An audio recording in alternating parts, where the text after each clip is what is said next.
ஒரு காஃபிர் மரணிச்சதுக்கு பின்னாடி அவனுடைய கப்ரு வாழ்க்கையை பற்றி நபி ஸல்லல்லாஹு அலைஹி வஸல்லம் அவங்க சொல்றாங்க. அவனுடைய உயிர் அவனுடைய உடலில் திரும்ப கொண்டு வரப்படும்.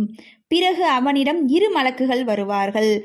அவனை அமர வைத்து, உன்னுடைய இரட்சகன் யார் அப்படின்னு கேட்பாங்க. அதற்கு அந்த மனிதன், கை சேதமே, எனக்கு எதுவும் தெரியாதே அப்படின்னு சொல்லுவானா. பிறகு அவ்விரு மலக்குகளும் அவனிடம், உன்னுடைய மார்க்கம் எது அப்படின்னு சொல்லி கேட்பாங்களாம். அதற்கு, கை சேதமே, எனக்கு ஒன்றுமே தெரியாதே அப்படின்னு சொல்லுவானா.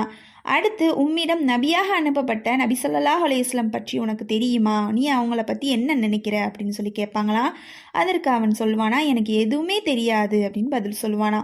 அதற்கப்புறம், இவன் பொய் சொல்கிறான் என்று வானத்திலிருந்து ஒரு அழைப்பாளர் வந்து அறிவிப்பு செய்வாராம்.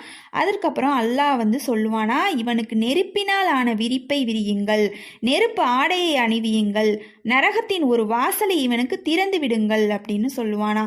நரகத்தின் அந்த வாசலில் இருந்து நரகத்தின் வெப்பமும் எரித்து பொசுக்கு விடும் அனல் காற்றும் அவனிடம் வந்து கொண்டு இருக்குமா. அவனுடைய 2 விலா எலும்புகளும் ஒன்றோடொன்று பின்னிக்கொள்ளும் அளவு கப்ரு அவனை நெருக்குமா. அல்லாஹ் பாதுகாக்கணும்.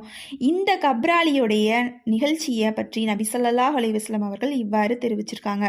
இப்படித்தான் ஒரு காஃபிருடைய கப்ரு வாழ்க்கை இருக்கும் அப்படின்னு நபி ஸல்லல்லாஹு அலைஹி வஸல்லம் அவங்க தெரிவிச்சிருக்காங்க.